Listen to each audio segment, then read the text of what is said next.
Hi, everyone. Thank you so much for that warm introduction. Can everyone hear me all right with my microphone? Awesome. It's great to be here. I grew up not too far from here, and so it's lovely to be back. I'm now based over in Brooklyn, but it's always a pleasure coming back to this part of the world. Like I said, it's really a pleasure to be here, and particularly, I think this series of lectures, I've taken a look at some of the other ones, and it really is a wonderful, I think, collection of very interdisciplinary ways of approaching this problem. And so it's a real honor to be a part of it. So thank you. And I think as was mentioned, the talk will be sort of focused on and revolving around my book, which is coming out later this year, which I wrote with my friend and co-author, Tom, who isn't able to be part of the talk today, but was a really critical kind of person with whom I've done a lot of thinking about this topic. So if it's all right, I'm going to just get started by reading a little bit from the introduction and prologue of the book. Then I'm going to sort of situate our conversations within what we saw to be sort of the larger conversation around the energy transition, a little bit outside of the academic discourse, but really within the popular discourse, situating the debates that Tom and I were having kind of within the context of a couple of other leading voices in this conversation who are sometimes hard to put in conversation with one another. Then I'll share a little bit more about the book and about some of the ways in which my friend Tom and I didn't always think about this problem in the same ways. Then to illustrate sort of the stakes of having these types of conversations in terms of today's world in real time, I'll walk through a case study, which is something that a story that I was exposed to while working at the Department of Energy, and just kind of put some more tangible detail behind the stakes of these types of conversations. And then I'll conclude with just a message about how to think about some of these challenging conversations in the context of a liberal arts environment like the one that I imagine many of you experience here.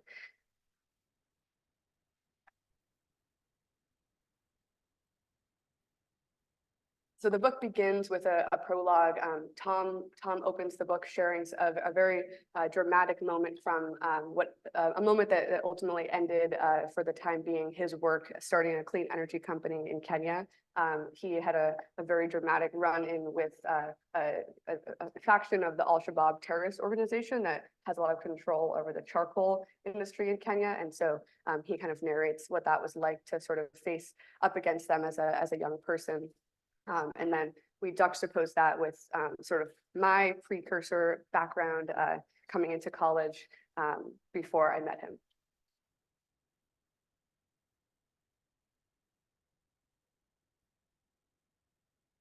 I pulled into campus inside a school bus of filthy 18-year-olds. When the brakes announced we'd arrived, I opened my eyes to find I'd fallen fast asleep on the shoulder of a friend I'd met 6 days ago. I sat up quickly, wiping my face to check for drool. For a second, groggy, I couldn't remember whether I was supposed to feel embarrassed now. But my friend laughed, and then I did. As everyone started standing up around us, we shared a look that seemed to marvel at how recently we'd all met, at the glorious possibility of sudden intimacy between strangers. As we filed onto the quad lawn, rimmed by the tall brick dorms we hoped would one day feel like home, that possibility made me feel fearless. None of us had showered in a week, and I think that was part of it. We just hiked deep into the woods of New Hampshire, having opted into one of Harvard's pre-orientation programs that takes freshmen camping the week before school starts. When it was time to go our separate ways and find our dorm rooms, we all exchanged long hugs that reeked of body and dirt. And I swear it was our smells that made those hugs last longer. Nothing to prove, everyone at the mercy of our glands. The short, neat grass of the lawn seemed to cry out as we walked across it, like it envied our brief chance to be wild. The woods have always done it for me. It's the trees themselves, but also what they can do to us when we enter them, the way they force us to see ourselves and one another. Growing up outside of Boston, my summers were for trail runs and campfires and acoustic guitars. They were for reading nature poems in my carrot garden, sticking my fingers into the soil and trying to feel the pulse of all the life I'd been told was down there. There was something to this that, for better or worse, bordered on religion, a clarity or maybe a purity that in the thick of human worlds I felt got lost. There had been one night in that week-long trip in August 2016 when our two upperclassmen leaders had made us sit around the fire and describe what we'd come to admire in one another. And we had gotten so gorgeously high that night, off nothing but the naked realness of it all, off being stuck out there with strangers and no screens. So many tears of laughter had choked me that week that I settled into college in the mood to fall in love with it. And I did. At their best, liberal arts colleges are like Disney worlds for brains. You can let yours drag you around by the hand like an 8-year-old just tall enough to ride Space Mountain. I thought I'd study international relations, but the course catalogs lured me to a major that let me study the world's cultures of environmentalism in all the social sciences and humanities. I took classes about the history of science, which really nuked the curriculum categories of high school, and the ways we've come to think about nature and our planet. I wasn't prepared for the fact that my courses would wind up making me think less about carrot gardens and more about fossil fuel companies. Climate change, oof, had always been an idea that seemed horrifying but lifeless.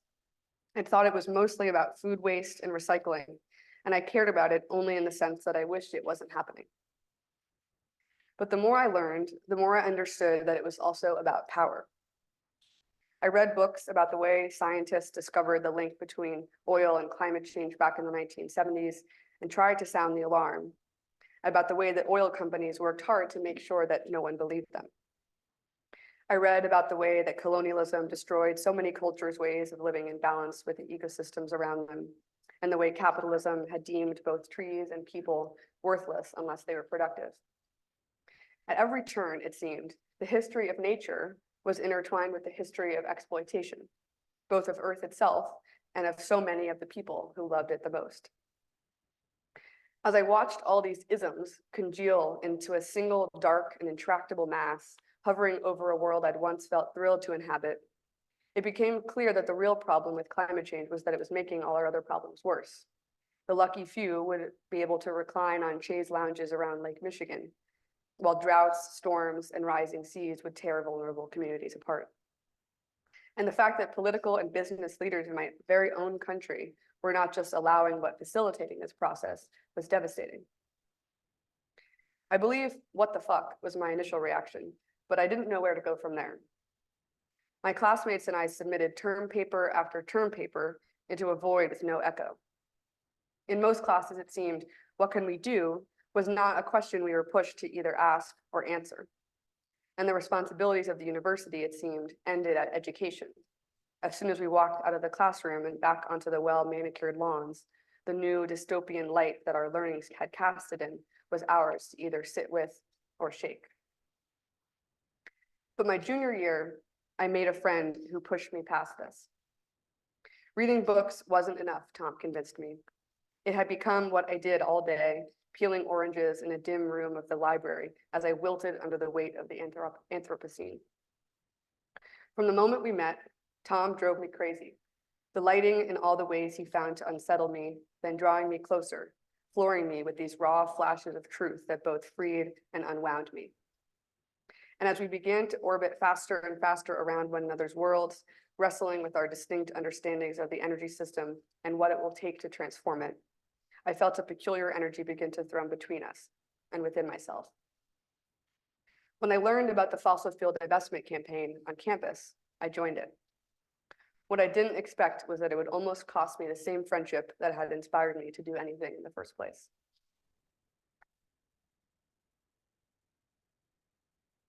And then just briefly, I'm going to read the next part, which is the introduction, and that's the only part of the book that we wrote in unison. The rest of it is in alternating chapters. How pathetic and worthwhile it is to be a young person with strong views on what's destroying the planet. That was who we had become. While Tom had grown up feeling that if any white person was going to stop climate change, it would be Elon Musk, not Greta Thunberg, Eve had come to believe that the holdup on climate action was about politics and special interests, and the answer was truth-telling and people power. When we met in college, we did not get along. Despite our shared interest in what has since come to be called the just energy transition, the contrast between our viewpoints turned out to feel radical. Between the distinct lingos of entrepreneurship and activism, the cultures of our two countries, our relationships to the word capitalism, and the ways that class, race, and gender shaped our identities, we found ourselves looking at the same problem in ways that made us feel like nemeses. This was weird.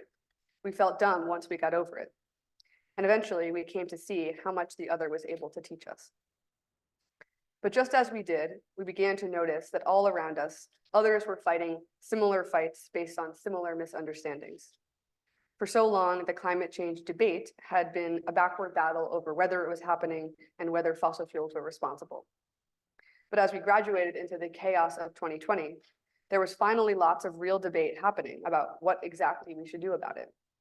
Shareholder activism, carbon taxes, infrastructure bills, venture capital, nuclear, became clear that far beyond just the two of us, the chorus of voices calling for climate action had serious rifts when it came to deciding what that action ought to look like. We started writing this book in part for ourselves, because even after the dust had settled around our own little drama, we felt like we'd both been left changed in ways we still didn't understand. But the reason we saw it all the way through was that we felt for all those coming of age around the world asking, who am I? How does change happen? What role can I play? Without the benefit of a friend to open their mind, wrestle beside them, and make them laugh when it all gets too heavy. This book is for all those trying to figure out how the world works, while at the same time learning how it's broken, and wrestling with how to close the staggering gap between how it does work and how it should. This wrestling can be painful and alienating for children and parents, students and teachers, colleagues and friends. We wanted to share our own experiences in hopes of offering others the book we wish we could have read. We hope that it arms readers with some useful tools and ideas to think about how to make change despite the odds stacked against us, and some insight into what activists and entrepreneurs can contribute to this wild moment in which we find ourselves today. We also hope it adds some real texture to the concept of environmental justice and illustrates the bumbling but powerful ways we can try to carry revolutionary ideas out of scholarly circles and into the world beyond them. We wrote it in alternating chapters because it's about conversation. The climate crisis demands radical and uncomfortable forms of cooperation between people with all kinds of reasons not to trust or talk to each other. We hope it sheds light on what works and what doesn't, and decenters some of the usual voices that often dominate these debates. But in the end, this is a story. It's about making and keeping a friend as the world shifts under our feet. We tell the story in detail because we think these details matter. Skip to the epilogue if you're more interested in the conclusions we arrive at than the roads we took to get there. We hope that you don't, just because you might miss the point, which is more about being a human amid the heat of a burning world. As two people from opposite sides of the planet, brought together through pain, both shared and distinct. We believe there can be beauty in that, even as there's horror.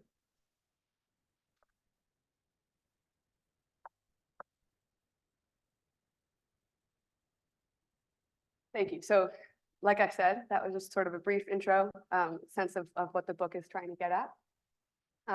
We're then going to zoom out a little bit and look at a couple of other folks who are really inspiring voices, but quite different voices in the conversation. Revisit some of the key learnings from Tom's work and from mine, and then walk through a case study where this is all happening in a very live and very contentious way over in Kern County, California. And then conclusion. So how many folks are familiar with the book here on the left, Breeding Sweetgrass? And then on the right, we have Bill Gates, familiar with his book on climate? Okay, that's interesting, a fewer number. So I'm going to focus on these two voices in particular, talk a little bit about what I take each book's sort of theory of change to be, and then sort of situate with them within the conversations to which they're contributing. So as it sounds like many of you know, Robin Wall Kimmerer is a Native American woman from the Potawatomi Nation in what today is upstate New York. She's also trained as a plant ecologist.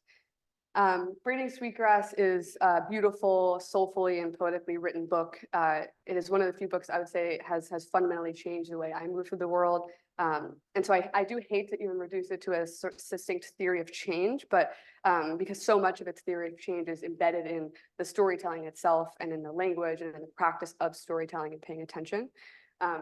But if I had to boil it down to sort of what the view of theory of change around the ecological crisis, I'd say it has really three dimensions. So there's the cultural dimension, the sort of idea of having a new relationship to the more than human world. There's the political dimension, the sense of accountability for the corporations, such as the chemical corporations that have polluted much of Wall Kimmerer's native lakes and lands. And then there is the spiritual dimension, which is much more about sort of for each one of us thinking about gratitude, thinking about attention as antidotes to elements of our culture of overconsumption. She writes about really a need to fundamentally, rejigger the way that we view ourselves as a species and the humility that we need to be capable of. So I'll just share a brief excerpt that she and to capture the way she articulates this. She says, in the Western tradition, there is a recognized hierarchy of beings, with, of course, the human being on the top, the pinnacle of evolution, the darling of creation, the plants at the bottom. But in native ways of knowing, human people are often referred to as the younger brothers of creation. We say that humans have the least experience with how to live, and thus the most to learn. We must look to our teachers among other species for guidance. Their wisdom is apparent in the way that they live. They teach us by example. They've been on the earth far longer than we have been, and have had time to figure things out.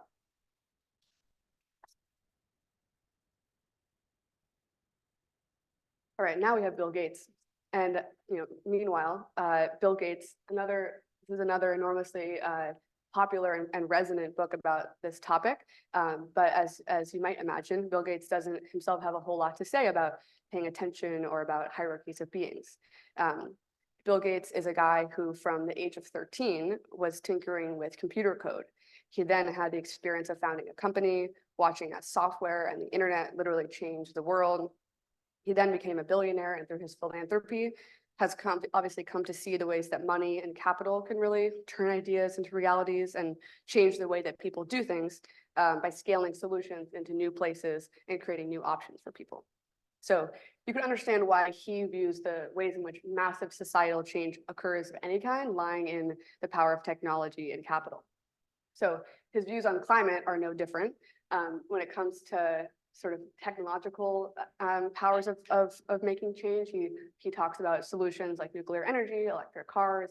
On the economic level, he talks about solutions like carbon pricing.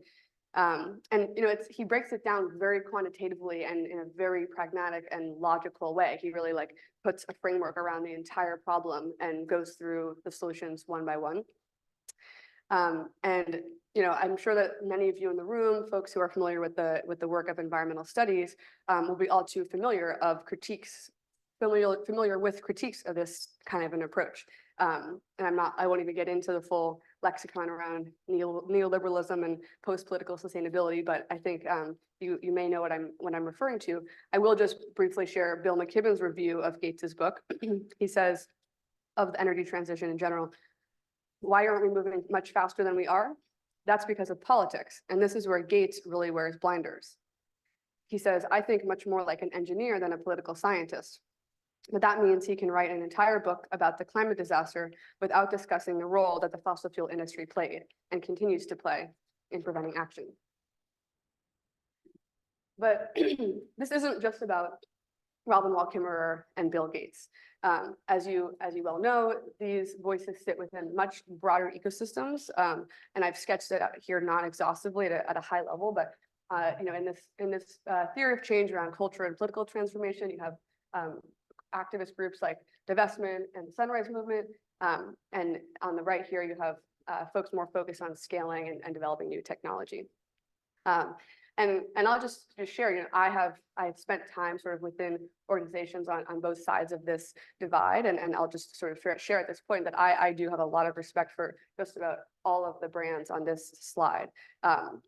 and I think that in a world with a lot of disinformation, in some ways, when we sort of hear the storytelling from people on both sides of this debate, compared to some of the perspectives on climate that we hear from others in our country and in our national discourse, I remember at a certain point that I started to feel spoiled for choice. You know, both Kimmerer and Gates felt fundamentally right to me in a few ways. We need gratitude and humility, and we also need to figure out how to decarbonize cement production.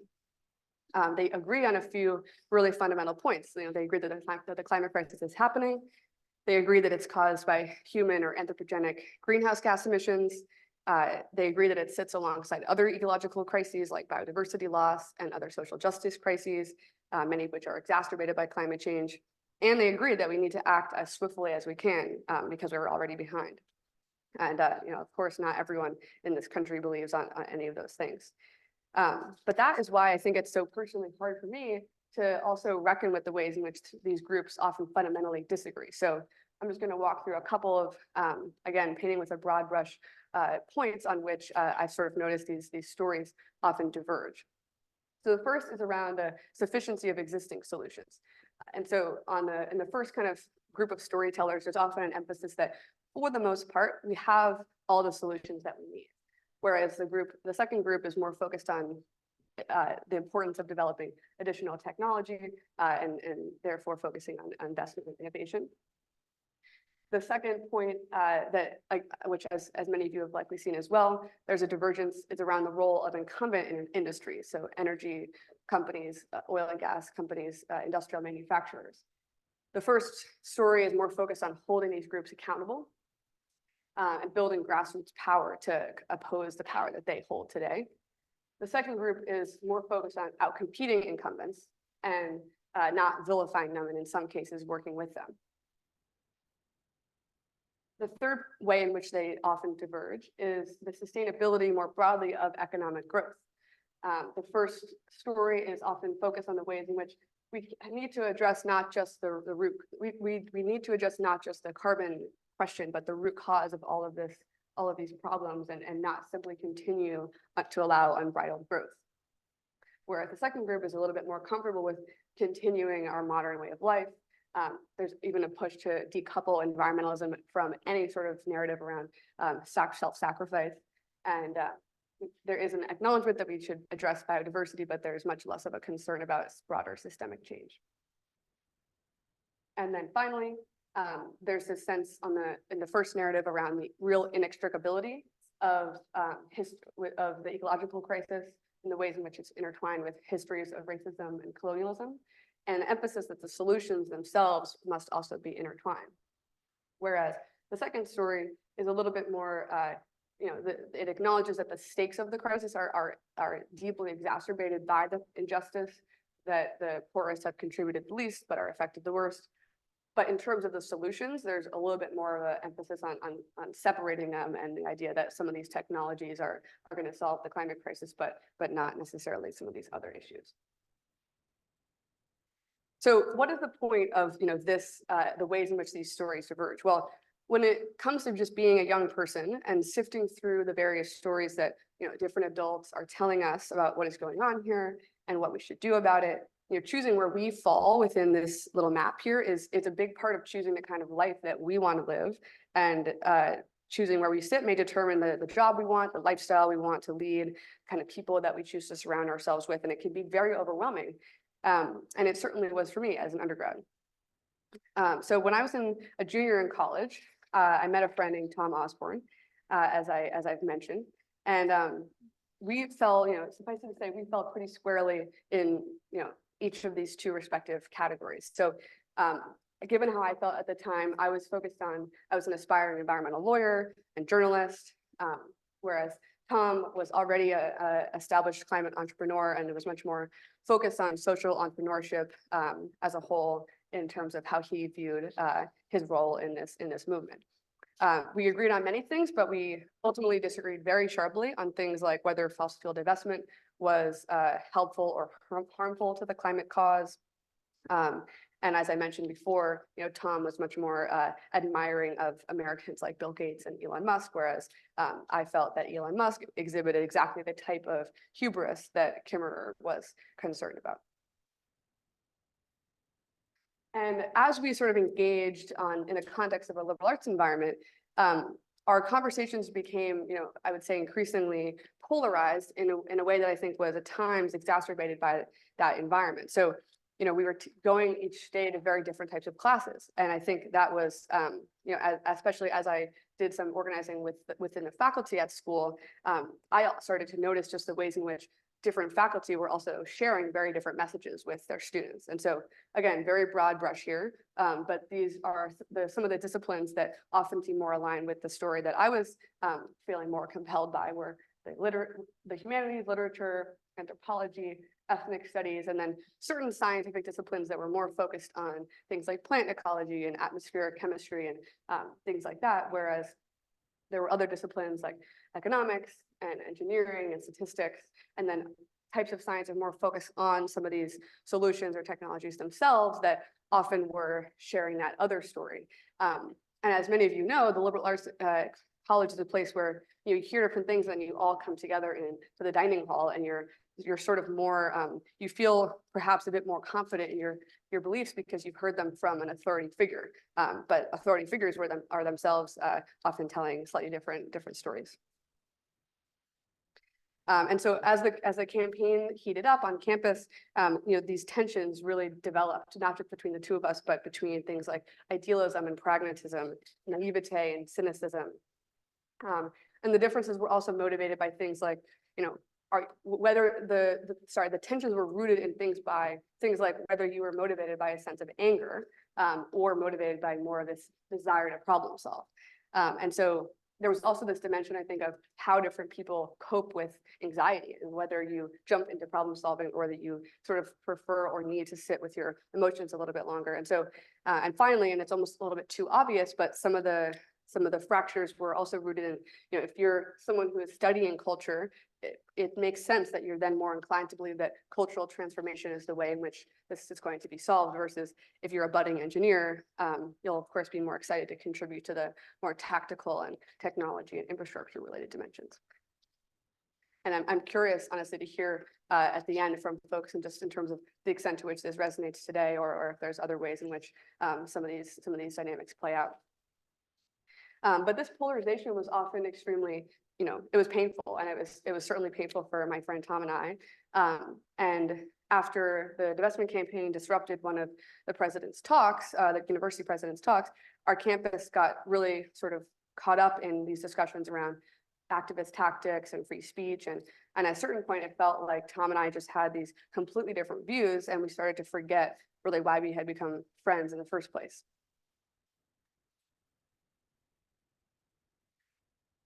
And so going back to Robin and Bill, like, I don't know if this ever happens to you guys, but sometimes I read books and I just wish that the books themselves could be in conversation with one another, which is obviously not possible because they're all written down on the page. But I found that through this friendship with Tom, I was able to sort of live out some of the more direct conversations that I wanted people that I was reading and hearing lectures from to be having. And of course, some of those conversations, were they to be had literally between people like Robin Wall Kimmerer and Bill Gates, would almost be a little bit absurd. It feels absurd to ask of Robin Wall Kimmerer, like, how should we deal with the cement situation? And then it feels absurd to ask Bill Gates maybe how he feels about gratitude and the value of paying attention. But and I think that also speaks to, I think, as we got older and as people get older, just realizing the poignancy of the fact that no one adult and no one source of authority does hold all the answers to the ways that we should be telling these stories and thinking about these solutions. But through this friendship and through just the liberal arts environment where there's lots of different ideas coming together, I did find it deeply cathartic to be able to kind of play those things out.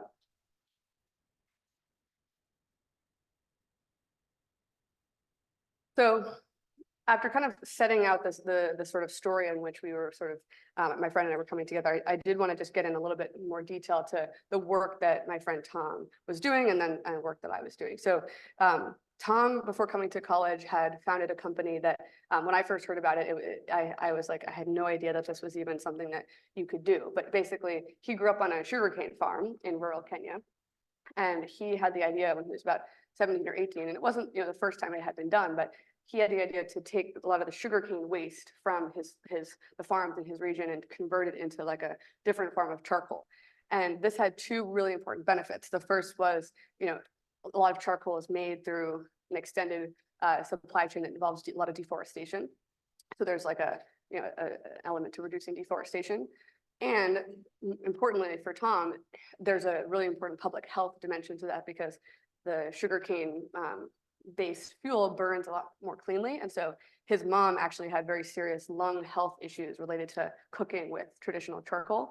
And so that was part of what motivated him to start this company. And so that was what led him into entrepreneurship. And that was what led him to then try to build this company and scale this company and seek funding from American climate-focused venture capital funds.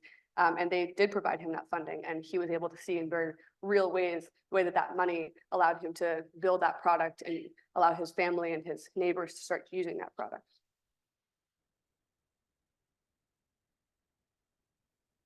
And then meanwhile, the work that I was doing within the divestment campaign was really, really different. So, the campaign at Harvard had been around since 2012, and it saw a resurgence around 2019. And that's when I became part of it. And there was, of course, many chapters to this campaign, including on the right here is a chapter at Tufts, and then chapters at Yale and chapters all around the country and around the world. And so in the book, we kind of reflect on, both of us reflect on the sort of ways in which we experienced being part of those types of efforts, and we kind of contrast them. But then in the epilogue, we kind of point to and realize the ways in which there was, even while we were working, but even more so into the present day, such powerful feedback loops between the different avenues of change that we were sort of more inspired by.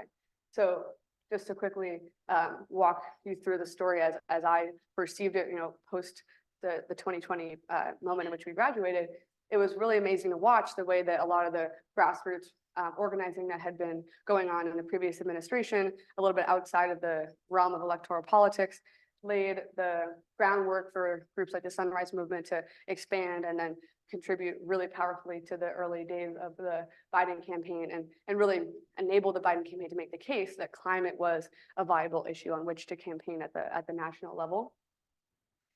And then just a few years later, watching the way that ongoing political pressure resulted in the passage of such landmark climate legislation, creating funds for things like technology innovation, which then led to government grants and tax incentives that sparked new technology development. And something that I did not know as a college student, but that I learned prior to joining the Department of Energy, and part of what inspired me to join the Department of Energy was, companies like Tesla actually got their start through funds from the Department of Energy. So even folks who view the sort of technology path as possible in isolation sometimes miss the ways in which from the very beginning, a lot of these technologies rely on public funding. And then it comes full circle because, and this was something else I will speak about more in a minute, but community organizing around responsible technology implementation is also an extremely important part of what it actually looks like to roll some of those tax incentives out and grants out. And that's when some of these two dimensions kind of come back together again. So what is the point, again, of this sort of bringing together these sort of different types of conversations, different lingos, different types of people who work on the technology side of this and the entrepreneurship side of this and the activist side of this? I think the next section of the talk in the last real section is just bringing it to life a little bit more in the context of a specific case study and trying to just make it clear that how high the stakes are for us to actually continue having these conversations. It's not just about sort of learning from a friend or getting excited about exchanging ideas. It's also about within this movement, as this type of thing is happening live, I think there's really high stakes to just learning how to speak across these different stories. So Kern County, California is in a very unique position. They are the largest oil and gas producing county in California. As many of you may know, California is kind of working to gradually stop issuing new permits for oil and gas drilling. But they get pretty much all of their tax revenue for things like schools and public infrastructure through that industry. So they're one of the many communities who are in this sort of position of need to figure out pretty quickly how they're going to approach their energy transition. They have invested a lot in renewables, and they're one of the largest counties producing wind and solar in California today. So they've certainly focused on that. But a couple of years ago, they were informed by one of the national labs that their geology, which is obviously very favorable for oil and gas drilling, is also, and not coincidentally, but it is also very favorable for carbon storage. So a lot of the people in that community were like, what is carbon storage?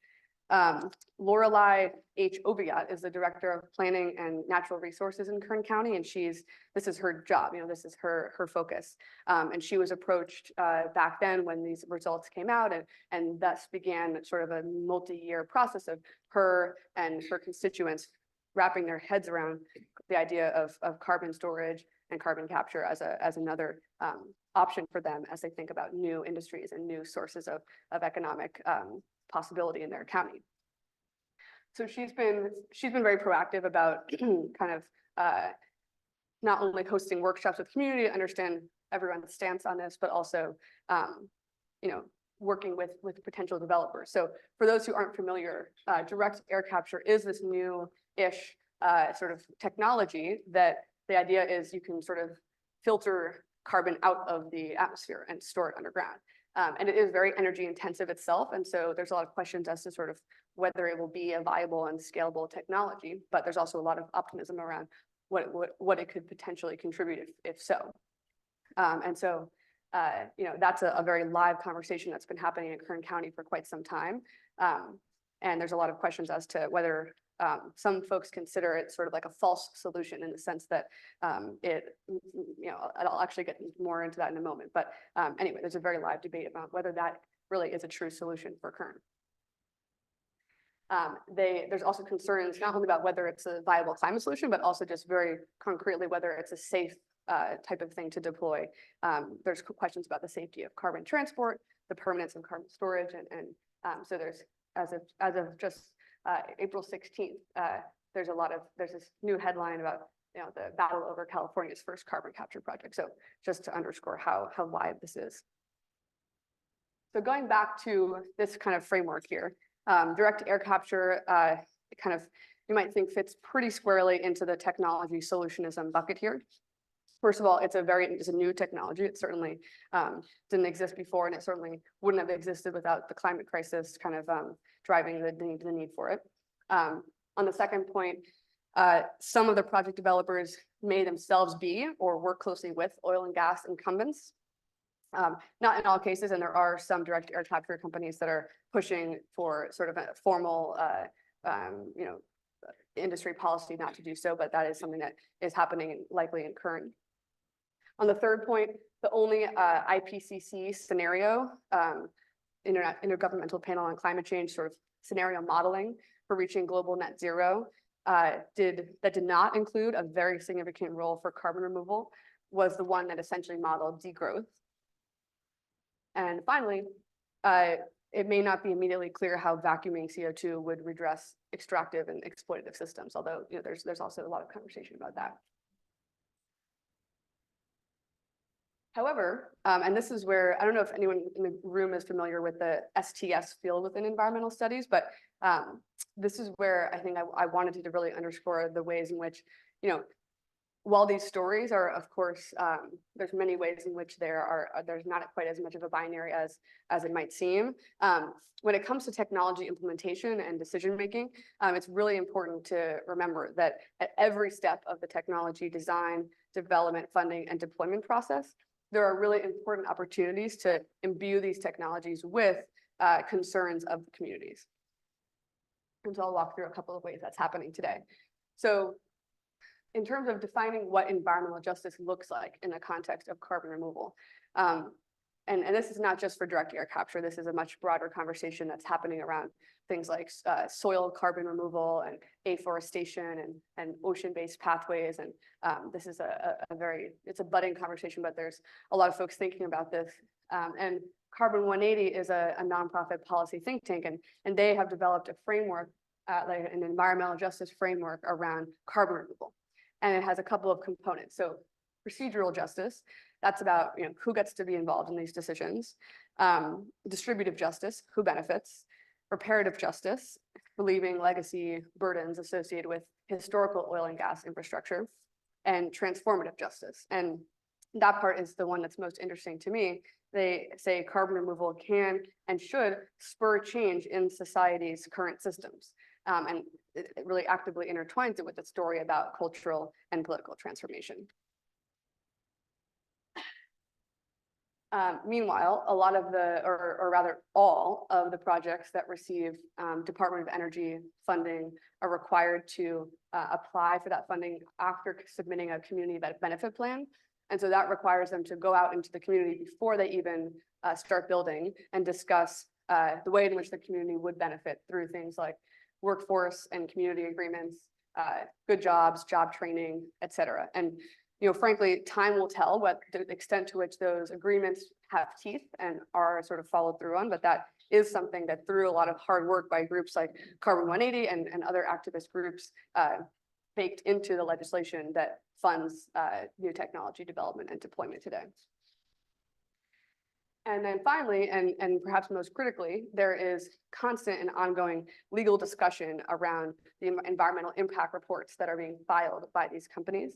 So Earth Justice, just a couple weeks ago, published their comments on behalf of 6 different environmental justice groups in Kern County, kind of laying out the way that they do or do not feel that the projects are adhering to laws like it's called the California Environmental Quality Act. And so, I think the key point here in this report, I think, is one of the best examples I've seen of this is, the more that groups like these environmental justice groups can dig into the technologies themselves and learn to speak those languages and learn what exactly what they want to call for, whether it be the pipeline, the CO2 pipelines have to be this far away from our schools, or the CO2 has to be pressurized at this level, or things like very technical demands. The better chance they have of sort of getting what they want out of those projects. Or in some cases, it may be, we don't want these projects at all. But for every technology, there's going to be different, dimensions to what those conversations look like. And those conversations, can't be had unless there's that, folks who are able to sort of speak across these two conversations. The other important point here, though, is that, the 2 stories that I introduced at the beginning, as they play out in real life, they often don't. It's not like these are 2 equal parties in storytelling.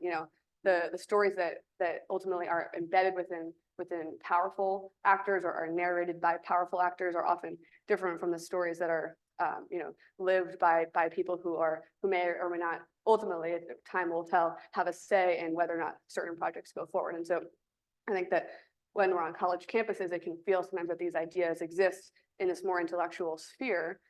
But then when they play out in real life, and I mean, this is a case study where I think it's not, the story isn't over yet. I think a lot remains to be seen about how these technologies ultimately do or do not have significant carbon impacts, or do or do not have significant community benefits. And so, but it just underscores the way in which, like, while we're having these conversations across different classes and departments, they're also playing out in very important ways outside of the academy. So before I wrap up, just a final note on kind of, as we move through the liberal arts environment, how we should start to think about bringing these stories together and thinking about where we sit, each ourselves sit within these larger stories. Like I said, it can be a challenging place because we're hearing such different, conflicting, at times, messages from figures of authority.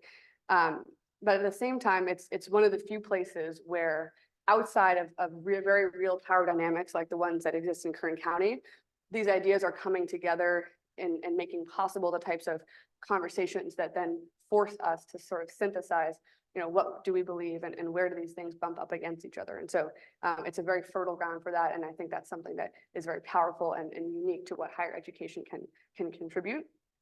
But I think at the end of the day, when we're thinking about ways in which we might want to slot into different types of work, whether it be organizing or entrepreneurship or something else, this is something that many people have said before me, but something that was absolutely true for me and for my friend Tom, is that, I've had the good fortune of being able to work on climate in the way that, in the spirit of the liberal arts. So following our curiosity and following relationships and people who inspire us and bring us excitement and joy, and finding communities that do that. And I think that, for Tom and I, it was so at times, it seems so ridiculous that we had so much that we agreed upon, and we found ultimately such a sense of belonging and joy in our friendship. And yet there were spaces that we each respectively just didn't feel that sense of belonging in.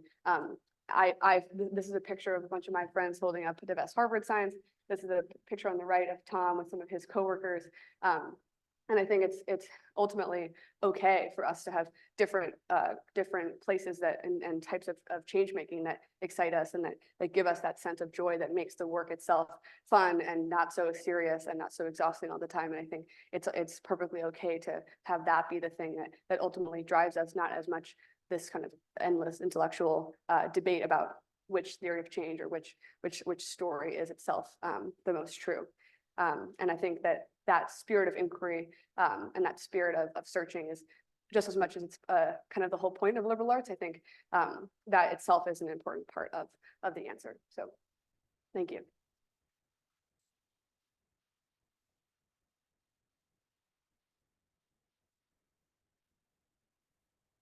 Happy to bring the mic around for questions. If you want to raise your hand. Hi, thank you for this talk. I really feel like I have lived and felt both sides of this conversation, so I appreciate you bringing it to light. I'm curious if you have sort of thoughts on this, the context of, it seems like one place where this has come up for me is activist fights over specific fossil fuel infrastructure projects. I think this is sort of an attractive target for people sort of on the left side of this binary, because it's speaks to this desire to sort of say no to these extractive systems and embody some of these intersectional concerns about environmental injustice and indigenous rights, for instance. Yeah, maybe to some extent has sort of contributed to that feedback chain we described, where with maybe Keystone XL or some of these things being an impetus for bigger sort of political change. At the same time, I feel somewhat cynical about some of these campaigns, just because the scale of targeting a particular pipeline feels really small, and to some extent inadequate to the scope of the change that's needed. And I think sometimes these struggles sort of ignore just sort of just the scale of the problem and some of the sort of larger solutions that are needed. So I guess I'm curious if you would speak to either side of that, or if that's sort of come up for you. Totally. Yeah, no, it's a great question.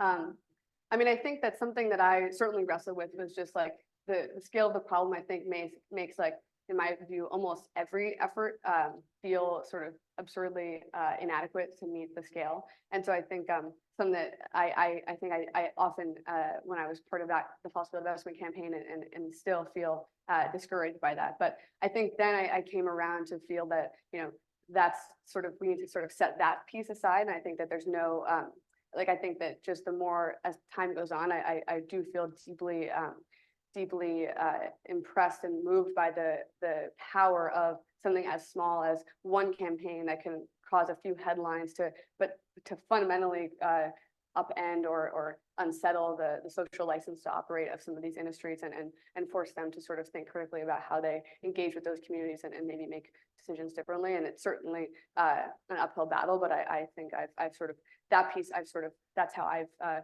sort of made peace with it. But the other thing I'll say is I think on the side, thinking about the role of cynicism and naivete, I think that it's not just, it's really not as simple as, activists are often accused of being idealists and business people are accused of being more cynical. I think something that I didn't touch on as much because I think this is more Tom's story, but it's certainly the case that, folks like Tom and other entrepreneurs who are trying to start new energy companies within this landscape that is heavily dominated by incumbents. There's a whole lot of idealism and sort of, hope that it goes into that as well. And there's very real battles also playing out between energy companies and between entrepreneurs and incumbents trying to fight for the same energy production in the same regions.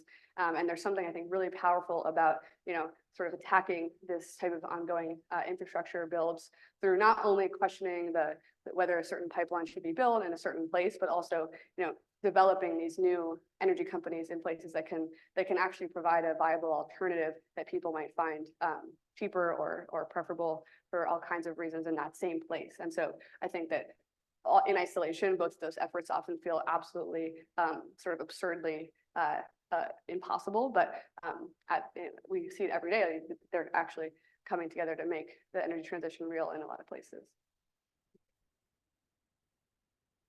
I had a question about the community build project or whatever for the, Community benefits plan? yeah, is that, do fossil fuel companies have to go under the same kind of standards, or is that just for clean energy, and why? That's a great question.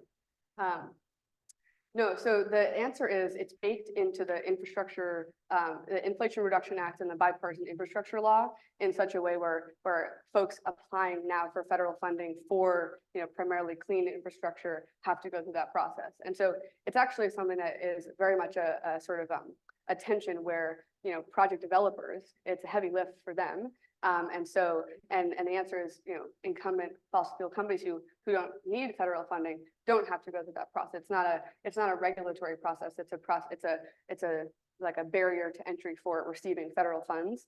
And so there's this question of, should clean energy companies be held to like a higher standard than fossil fuel companies? And I don't know the answer to that, but I think yes, I think that like the energy transition, as we know, needs to be done in a way that doesn't replicate the same mistakes of the past. And so I think that's the short answer, but it's a very new, it's an unprecedented sort of requirement that is part of this new legislation. And so I think time will tell how, to what extent those plans then are enforced through, in theory, they're enforced through the government can stop funding a project if they're not meeting their plans. And so I think there'll be a question as to how many teeth they have as these developers actually move into later stages of their projects. I had a follow-up question. So you, as an undergrad, you definitely took the courses that were on the left side, right? You took philosophy, you took humanities, social science classes, and then and you're writing this book, which is trying to bridge the two sides.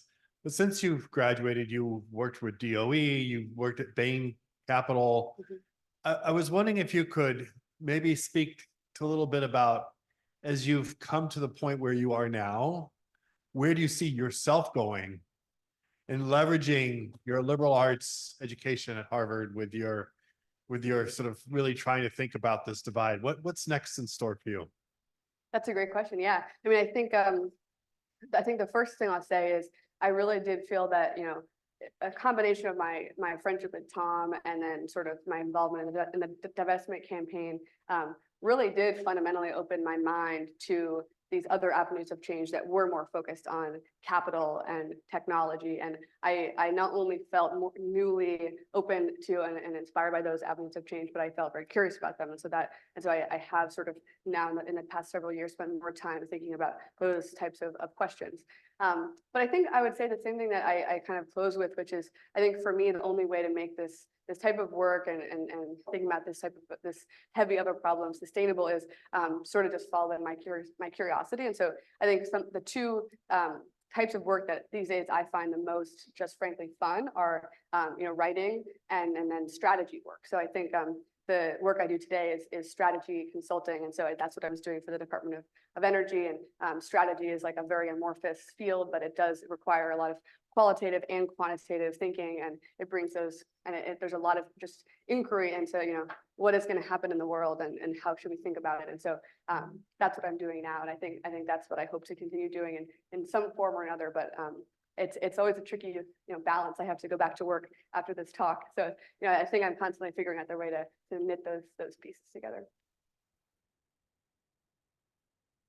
Other questions? Thank you. I think I'm actually, I might feel a little differently about grading sweetgrass than you do. Like, I feel like there is a lot of science in there. It's not just philosophy. But there's also some stuff that like personally resonates deeply for me, but I kind of like have some like questions when like the science part of my brain, like when she's talking about being a citizen of Maple Kingdom, Maple Nation. She's like, there's this description where she's like talking about burning wood in order to boil down maple. And it's this beautiful description. And I can absolutely imagine her sitting next to a wood stove, in some like, rustic cabin somewhere. And those things, for a lot of the technological solutionism people, are like the worst thing you could possibly do. Like, it's not just like naive, it's actively harmful. Like this idea of like people who have relative privilege to be in a place where there's lots of land, burning wood, which, I don't agree with this, but some people would say that it's, as bad as or worse than coal, are like, and it's not centralized, so there's no way of capturing the carbon. That's like, it's a big problem. And as you're like moving into these more technocratic spheres, like the DOE, I'm curious how the DOE thinks about kind of this small scale type of relation with nature. So like, things like what is the place for wood stoves, but then, also kind of like small scale business ventures that are not like the national grid type stuff, but like, more like what Tom worked on in terms of like, taking ag waste from one place and using it a different way. So I'm just kind of struggling with all that, and I'd be curious to hear what you think. Yeah, no, it's a great question. I think I would say two things. So I think starting with the first, so I think not only do I not feel like I sort of could or should speak for the DOE, but frankly, as when I was there, I didn't really feel as though there was much of a sort of a clear-cut answer to that question. I think that the mandate of that department is very focused on deploying these really enormous sums of money, and so I think their focus really is on these large-scale solutions. And so I wouldn't say that I think the individuals there, I'm sure, have different opinions, but I wouldn't say that they have a clear sort of answer to that question. But I am really glad that you kind of raised this question of, the fact that a huge theme of braiding sweetgrass is this tension that Robin Wall Kimmerer feels with science and with other ways of knowing that are considered more authoritative in the West. And so I think that what was interesting to me and sort of reflected very briefly on the sort of distinction around which academic department often fell into these different categories, was the fact that there's these two different ways in which science, it seems to me, is sort of being deployed against these solutions. I think the first is the sort of the type of plant ecology that Robin Wall Kimmerer is doing, where she's not as focused on thinking at these massive scales and these very pragmatic ways about the most strategic ways to move material around and reduce carbon emissions. And I think that it is not unfair to sort of fault her for that. And I do think that was something that I came away feeling not immediately disappointed by, but just sort of I knew I needed more in terms of feel satisfied by sort of what we need to do. But then on the other hand, you have a lot of scientists who are more material scientists or scientists focused on things like how do we recycle, how do we make polymers in more efficient ways, et cetera, who oftentimes, to Robin Wall Kimmerer's point, elevate science to this place where it can sort of be the ultimate truth, and if we just get our carbon from here instead of here, if we just then everything's okay, and they sort of bulldoze over other ways of knowing and other ways of relating to the world. And so I think that tension, is something that she, to your point, like illustrates very powerfully. And so I think that that's something that I think we have to, as it's part of putting these different people in conversation with one another. It's sort of, there are ways in which different ways of knowing can sort of be in direct opposition with one